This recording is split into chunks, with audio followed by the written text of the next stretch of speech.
Is the popular Xerjoff Renaissance actually any good? Let's review it now and find out.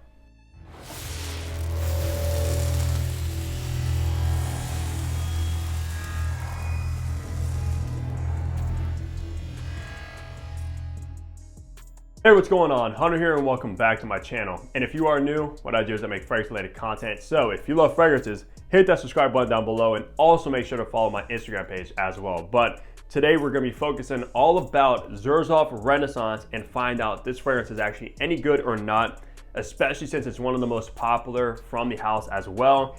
And it's a very, very citrus-based fragrance. If you've seen me talk about this one in the past when it pops up on like my weekly rotations or anything like that, or on Instagram, you might already know what I will be saying about this one. So let's get right into it. So the release date was 2011, so Renaissance actually been around for quite some time now. As far as the retail prices go for the only size, which is 100 ml, we'll run you back $250, which to be honest with you, I think is a phenomenal pricing from Xerjoff and very, very worth, especially with the quality and stuff from the house. I don't think that's bad at all. And this is also an eau de parfum concentration. And as far as the perfumer goes, I did as much research as I could and it is completely unknown unless anybody watching this has some kind of inside scoop or something like that about that information and who the nose was.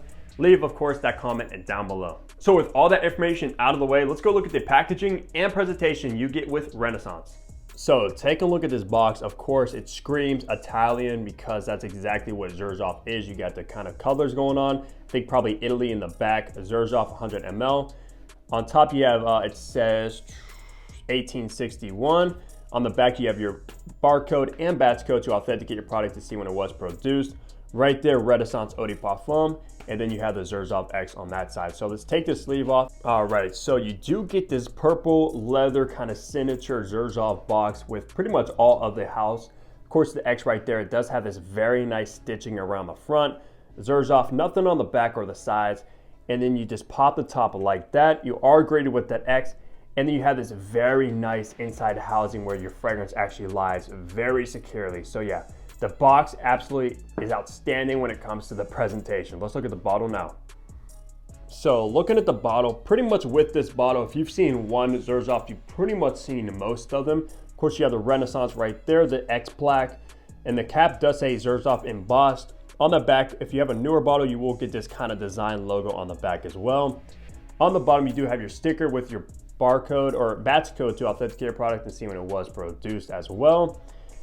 Inside the cap, you will be greeted with that Xerjoff X and also on top of the atomizer. And the cap is very, very nicely heavy and it does click into place, so you can't pick it up with confidence. So yeah, the bottle, the box is absolutely one of the best presentations in the niche game. So on the top, you have lemon, tangerine, bergamot, and petitgrain. In the mid, you have mint, lily of the valley, and rose. And in the base, you have musk, amber, cedarwood, and patchouli. And this fragrance will be classified as a citrus fresh. So let's go to spray Renaissance and remind myself of the opening here and test out the atomizer. Very nice atomizer. It is pressurized, so you can spray a little bit of juice or you can spray a lot, whatever your heart desires. So let's go ahead and smell this very citrus explosion opening now. So in the opening of Renaissance, you get this very realistic, natural smelling lemon and tangerine combination going on. I don't get much of that bergamot or the petitgrain. It's not really bringing like a greenness or anything like that. Just tangerine and lemon right off the rip. And this is actually one of the most kind of natural smelling citrus-based fragrances I've ever smelled. So Xerjoff did a phenomenal job with Renaissance, especially when it comes to fresh, citrusy-based fragrances. If that's right up your alley, you will love this one hands down, especially the opening at least. But unfortunately, that beautiful citrus opening doesn't last as long as I would like, because once we get to the mid is where this fragrance takes a huge drop, in my opinion. Even though it has that very natural, photorealistic opening, that does not do this fragrance or save this fragrance at all. That's because it doesn't last that long, unfortunately. But that's kind of what you expect with natural ingredients. Obviously, synthetics last a lot longer than natural. So when you have a very expensive, natural, heavy fragrance like this one, you are going to expect the ingredients and the notes to kind of disappear a little bit quicker than your synthetics. But once you do make your way into the mid, which does come fairly quickly, you are actually greeted with this very refreshing, kind of cooling mintiness to the fragrance, which I very, very much enjoy. I'm a sucker for a good mint. It just kind of puts you in a very good mood, like an uplifting, happy mood, which this fragrance actually does. When you wear this one, especially like that top and then a little bit into the mid, you are in a kind of energetic, happy, kind of go-lucky mood, which is very, very nice. But here is where it makes a complete 180 from my taste of fragrances. It is when that lily of the valley and a slight hint of rose come into play along with that mintiness. Now, the lily of the valley is definitely the strongest note in the mid. It just absolutely takes over the mint and that rose, and you are left with this very white floral, powdery, kind of nauseating vibe. And this fragrance in the mid kind of actually made me sick. The first time I wore this one, I was like, wow, this is actually pretty good. But maybe about 30 minutes to an hour, like, whoa, I do not really like this fragrance anymore. I kind of wanted to take a shower and just rub it off, but unfortunately I was at work, so I was pretty much stuck with this fragrance for like 10 hours. And to be honest, I was not a fan. Now, I do have to kind of tell you guys a story about Roja Parfums Oceania, which is a completely different fragrance, completely different DNA, but it goes the same direction as Renaissance, where they're very citrus heavy top and a very white floral kind of tone mid, just like this one. And that fragrance was a love, hate, love kind of situation. I love the top, love the base, but I hated the mid. This one is the same exact way.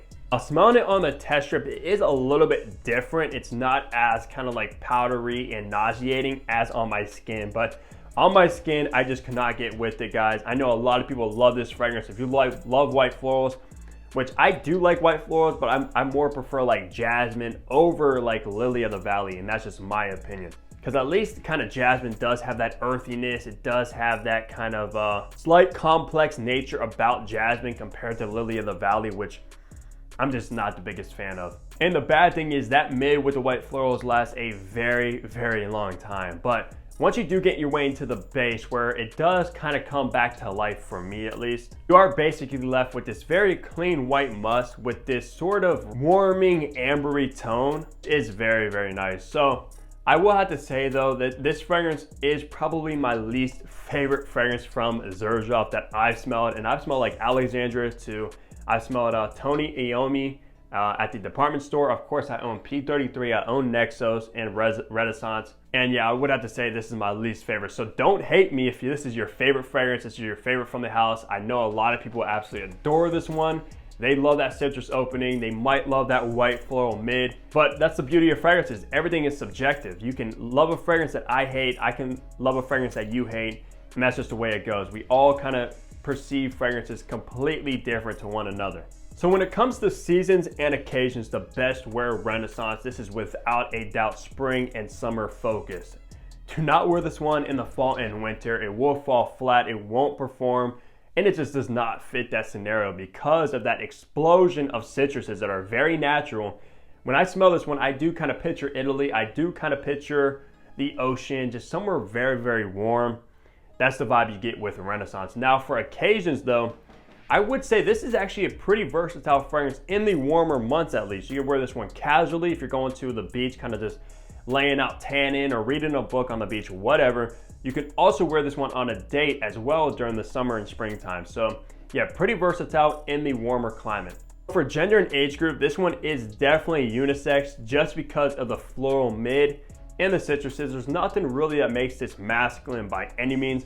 I'm honestly not sure if this is targeted towards men or if it's actually targeted as a unisex, but when I smell it, yeah, it's right in the middle of both a guy and a woman can pull this one off easily. For age groups though, this one is mature. There's nothing youthful about it. There's nothing kind of playful about it either. It just smells like a mature person, obviously from the white florals, kind of giving it that sort of gentlemanly or older, feminine, classy vibe about it. So yeah, definitely, I would probably say anyone like 30 and up, this is the best suited for. But at the end of the day, wear what you want, when you want, at any age, it doesn't matter. But at the end of the day, you can wear whatever you want at any age, to whatever occasion, any situation you want. Just when I smell this one, it's definitely for a older audience. Let's wrap things off with the performance of Renaissance. So the performance was about average, which I consider average, around 8 hours of longevity on skin, which is actually pretty good for the kind of DNA that this is, because usually citrus-based fragrances maybe last around 5-6 hours, give or take.